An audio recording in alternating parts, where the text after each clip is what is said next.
Hello friends, welcome to my channel. आज हम जानेंगे टाइप्स ऑफ एस्टिमेट। तो टाइप्स ऑफ एस्टिमेट हमको जानना क्यों जरूरी है? क्योंकि हमको कोई भी एस्टिमेट स्टार्ट करने से पहले आपको ये जानना जरूरी होगा कि उसमें कितनी लागत आएगी, हम कितने टाइप से हम एस्टिमेट कर सकते हैं। क्योंकि कोई बहुत सी बार ऐसा होता है जब आपने कोई एस्टिमेट किया हो और आपकी जो लागत एक्चुअल आई है उसको एग्जीक्यूट करने में, उसकी लागत में डिफरेंस आ जाता है। तो हमको ये पता होना चाहिए कि जो डिफरेंस आया है वो किस कैटेगरी में कैटेगराइज होगा, किस एस्टिमेट में वो जाएगा। तो एस्टिमेट इसलिए टाइप्स हमको जानना बहुत जरूरी है। और टाइप्स ऑफ एस्टिमेट हमको डिफरेंट फील्ड में डिफरेंट तरीके से हम उसको यूज़ कर सकते हैं। अगर आपको जस्ट किसी क्लाइंट को आपको रेट देना हो तो आप कि आपको कितना उसमें अमाउंट लगेगा, तो एक इसमें एक टाइप होता है प्लिंथ एरिया, आप उस पर आप दे सकते हैं। या फिर आपको अगर डायरेक्टली आपको फुल डिटेल एस्टिमेट करना हो किसी भी एग्जीक्यूटेड साइट का, तो आप कौन सी कैटेगरी में आप कौन सी एस्टिमेट से आप उसको फुल तरीके से आप उसको डिटेल एस्टिमेट दे सकते हैं। तो आइए हम आगे वीडियो को चलते हैं। और चलने से पहले मेरे चैनल को आप लाइक करें, सब्सक्राइब करें और ज़्यादा से ज़्यादा शेयर करें। तो ये जानने से पहले सबसे हम देखते हैं principle of estimate. The principal method involve the calculation of project specific cost based on detail study of the resource required. ठीक है। तो सबसे पहले एस्टिमेट क्या होता है? एस्टिमेट हम ये जानते हैं कि एस्टिमेट डिपेंड होता है कि पूरे प्रोजेक्ट में कितनी कॉस्ट लगनी है। वो हो चाहे प्लांट हो, चाहे लेबर हो, चाहे मटेरियल हो, चाहे सब कॉन्ट्रैक्ट वगैरह हो। तो ये सब डिपेंडेंट टाइम होगा, ये प्रिंसिपल ऑफ एस्टिमेट के अंदर आएगा। तो प्रिंसिपल एस्टिमेट क्या कहता है? To accomplish each activity of a work content within a project work background structures। आपके इसमें आप जो प्रोजेक्ट कर रहे हैं उसके एक पर्टिकुलर टाइम पीरियड होता है, उस टाइम पीरियड के अंदर आपको प्रोजेक्ट एंड करना है। इसीलिए हम लोग हमारा एस्टिमेट को हम लोग लेके चलते हैं। तो हम लोग आगे टाइप्स ऑफ एस्टिमेट में पहले चलेंगे। हम लोग पहला होता है हमारा अप्रोक्सीमेट एस्टिमेट। अप्रोक्सीमेट एस्टिमेट क्या बोलता है? आपको कोई भी प्रॉपर्टी का अगर आपको कोई आपको प्लॉट है और आपसे कोई जनरल एज ए इंजीनियर आपसे पूछ लें कि आपको कितना इसकी लागत आएगी, तो वो उस कंडीशन में क्या निकलेगा, वो आप कहलाएगा आपका अप्रोक्सीमेट एस्टिमेट। या फिर मैं अप्रोक्सीमेट एस्टिमेट बोल सकता हूँ कि वो आपका क्या है, प्रीलिमिनरी एस्टिमेट की एक बेसिक, कि आज की जो प्रेजेंट कॉस्ट ऑफ मटेरियल चल रही है वो अप्रोक्स चल रही है। आप मैं मान के चलता हूँ कि आपकी जो कॉस्ट चल रही है वो जस्ट एग्जाम्पल 1200 रुपये स्क्वायर फीट चल रही है। तो आप जस्ट अपने क्लाइंट को बोल सकते हैं कि 1200 रुपये स्क्वायर फीट मल्टीप्लाई आपका जो प्लॉट एरिया है उसके बिहाफ पे मल्टीप्लाई करें, आपका जो प्लॉट की जो कितनी लागत आएगी आप निकाल सकते हैं। तो ये जो टेक्निक है इसको हम बोलेंगे approximate estimate. This method of estimate is prepared in the initial stage of a project. कोई भी घोषणा होती है चुनाव के अंदर, तो सबसे पहले जो अगर रिक्वायरमेंट आती है कि 10 करोड़ का हमारा एक डैम बन रहा है, तो वो अप्रोक्सीमेटली एस्टिमेट के अंदर ही जाता है। एक लागत की बोल सकता हूँ कि इतनी लागत आएगी। To give clear idea to the owner about the amount of cost needed for the project and to get the approval from necessary sanction bodies। अब क्या होता है इस अप्रोक्सीमेट एस्टिमेट से फायदा ये हो जाता है कि जो क्लाइंट है आपका, वो क्लाइंट उसको एक अप्रोक्सीमेट कॉस्ट मिल सकती है कि उसको इतना अमाउंट उसको लागत आएगी उसको बिल्ड करने में, और उसके बिहाफ पे अगर उसको लोन वगैरह चाहिए तो इसके बिहाफ पे वो लोन के लिए अप्लाई कर सकते हैं। Document such as project drawings detailed about the land including electricity, water supply and full clear reports are necessary to carry out the estimate. तो ये एस्टिमेट इसमें अभी प्लानिंग्स वगैरह रहती है, डिटेल लैंड्स वगैरह रहती है, और इलेक्ट्रिसिटी के बिल्स वगैरह या वाटर सप्लाई कहाँ से रहेगी, और ये रिपोर्ट के अंदर इसमें अप्रोक्सीमेट रिपोर्ट के अंदर हमारा रहता है। Next one is estimate. और इसके अंदर मेन बेसिकली क्या रहता है, जैसे मैंने बताया था आपको, हम लोग इसमें डायरेक्टली कह सकते हैं कि 1200 रुपये स्क्वायर फीट का हमारा रेट है, इसके बिहार पे हम हमारे घर को कंस्ट्रक्ट कर रहे हैं। अप्रोक्सीमेट का एक जनरल फॉर्मूला है मेरे पास। Approximate estimate is equals to rate of 1 square metre, ठीक है, इनटू प्रपोज्ड एरिया। जैसे कि मैंने बताया आपको, मैंने आपको स्क्वायर फीट में बताया है, उसके बाद हम ये कह सकते हैं कि आपके पास अगर स्क्वायर मीटर में आपके पास रेट होगा तो स्क्वायर मीटर मल्टीप्लाई बाय जो आपका प्रपोज्ड एरिया है उससे मल्टीप्लाई करके आप अपने क्लाइंट को वो उसकी लागत आप दे सकते हैं। Then next one is plinth area estimate. तो plinth area estimate basically क्या है? A plinth area estimate can be achieved by multiplying the value of a plinth length, plinth width and plinth area। अब इसमें plinth length area को multiply करते हुए मैं इसकी वैल्यू निकाल सकता हूँ।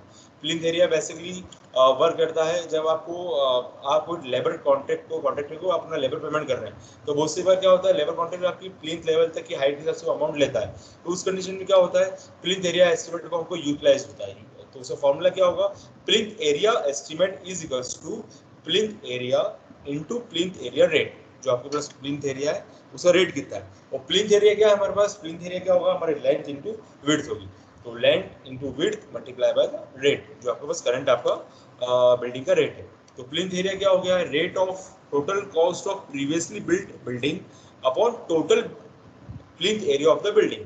ठीक है, आपने कोई प्रीवियसली आपने बिल्डिंग बिल्ड करी है, उसकी जो टोटल लागत आई है, ठीक है, total cost of previously build building, ठीक है, जो उसकी लागत आई है total plinth area of the building, और आपने कितना उसका प्लिंथ एरिया में उसको वर्कआउट करा, तो उसके बिहाफ पे आपको क्या आ जाएगा, आपका आ जाएगा प्लिंथ एरिया रेट आ जाएगा। तो इस हिसाब से हमारा क्या होता है, जो नेक्स्ट बनता है हमारा प्लिंथ एरिया रेट, और उसके बाद हम नेक्स्ट आते हैं क्यूबिक कंटेंट एस्टिमेट। बेसिकली ये जो एस्टिमेट होता है आपका, this type of estimate done by multiplying the volume of the building by the unit rate cubic rate achieved। ठीक है, जैसे कि ये बोल रहा है, जैसे डेफिनेशन बता रही है हमको कि ये वॉल्यूम के बिहाफ पे होता है, कि क्यूबिक मतलब वॉल्यूम के बिहाफ पे हो गया। This type of estimate is a little bit more accurate then the above mention, क्योंकि इसमें क्या है आपके जो कंप्लीट कॉस्ट आ जाती है इसके अंदर हमारी, इसीलिए बोलूंगा कि ये जो एस्टिमेट है हमारा प्रिलिमिनरी एस्टिमेट या फिर प्लिंथ एरिया एस्टिमेट से ज़्यादा बेटर रहता है। पर ये डिटेल एस्टिमेट नहीं है, अभी ध्यान रखिएगा, ये डिटेल एस्टिमेट नहीं है, यहाँ भी कुछ ना कुछ चीज़ें मिसिंग रहेंगी। हियर द कॉस्ट ऑफ कोरेबल है ना, a piece of stone, wood, brick or other building material projecting from the face of a wall and generally used to support for cornice or arch, or cornice and arch other like negative works। ठीक है, तो plinth area content क्या रहेगा आपका, plinth content estimate क्या रहेगा, volume of the building into unit cubic rate.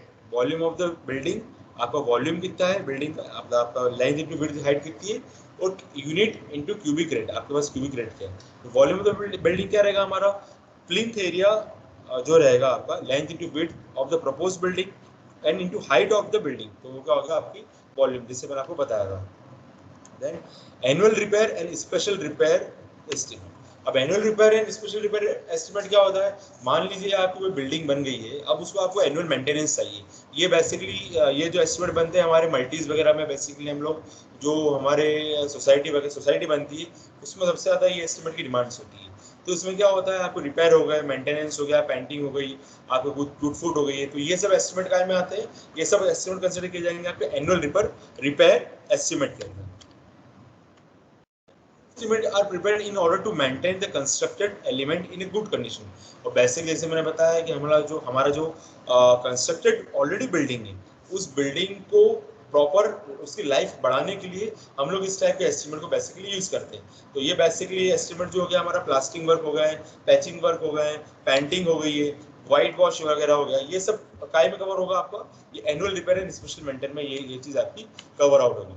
Then revise cost estimate. अब बहुत सी बार क्या होता है कि बड़े बड़े प्रोजेक्ट्स होते हैं, रिवाइज कॉस्ट में क्या होगा, बहुत सी बार क्या होता है, जैसे मैंने बताया आपके प्रोजेक्ट बहुत बड़े रहते हैं, उस कंडीशन में क्या होता है उनके समय टाइम पीरियड ज़्यादा रहता है, और टाइम के साथ में आपके जो मटेरियल की कॉस्ट अगर इंक्रीज हो जाती है या लेबर की कॉस्ट इंक्रीज हो जाती है, तो उस कंडीशन में क्या होता है, आपका जो आपने एक्चुअल एस्टिमेट दिया था वो वापस रिवाइज होता है at that time of the construction, जब आपका कंस्ट्रक्शन स्टार्ट हो रहा है।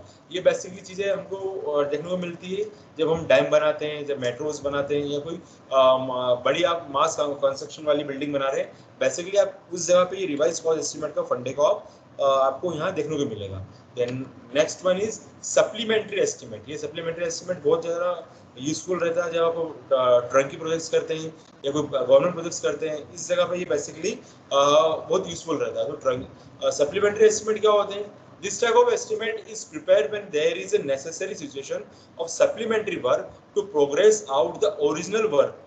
ठीक है, ये बेसिकली एस्टिमेट कब किए जाते हैं, ये एस्टिमेट करवाए जाते हैं जब आपके जो ऑलरेडी वर्किंग वर्क चल रहा है, और उसमें बहुत सी बार ऐसा होता है कि नहीं है, क्लाइंट बोलता है यहाँ पे, जो गवर्नमेंट बॉडी बोलती है नहीं आप इसको फॉल सीलिंग भी कर दो, नहीं आप इसमें इस टाइप की लाइट लगा दो, इस टाइप पे, और ये जो आप एक्स्ट्रा जो वर्क हो रहा है, ये एक्स्ट्रा वर्क आपके जो डिटेल एस्टिमेट के अंदर गिवन नहीं है, जिसके भी आपने टेंडरिंग फिल करी थी, उस कंडीशन में क्या होगा, आपको इस टाइप के एस्टिमेट की आपको जरूरत पड़ेगी। तो ये एस्टिमेट क्या हो गए, सप्लीमेंट्री एस्टिमेट हो गए।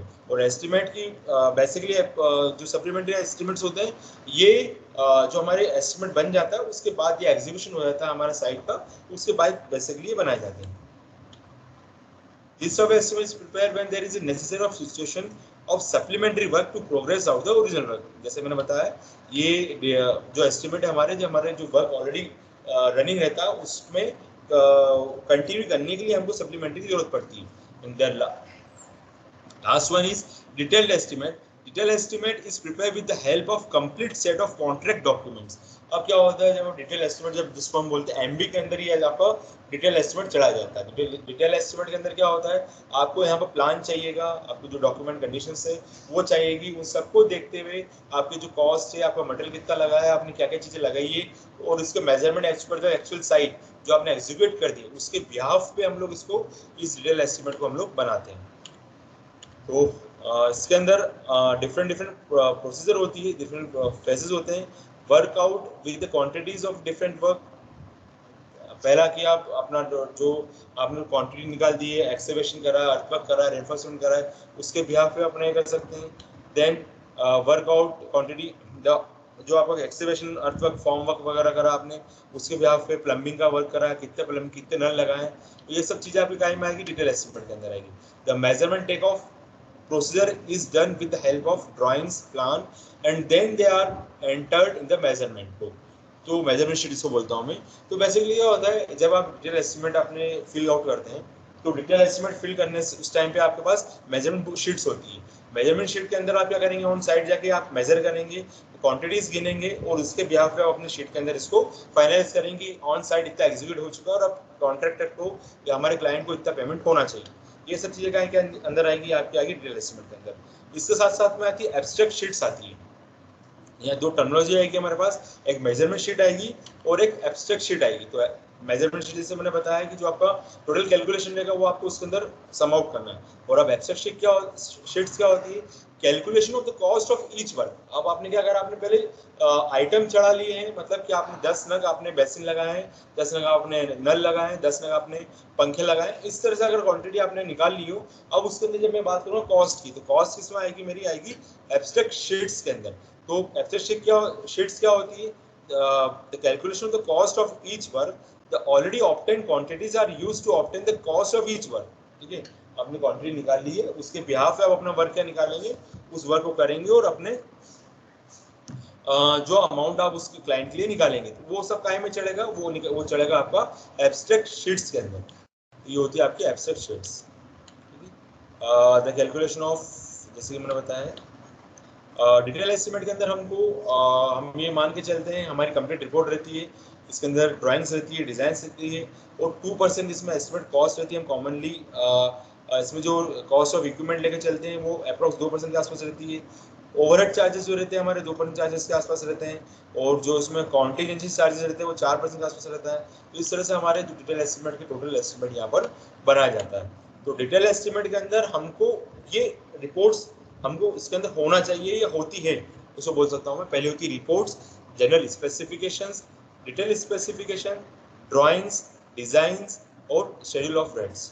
मेरे चैनल को लाइक करें, सब्सक्राइब करें और ज़्यादा शेयर करें इस तरह के एस्टिमेट के वीडियो, और मैं आगे आपसे शेयर करता रहूँगा। Thank you.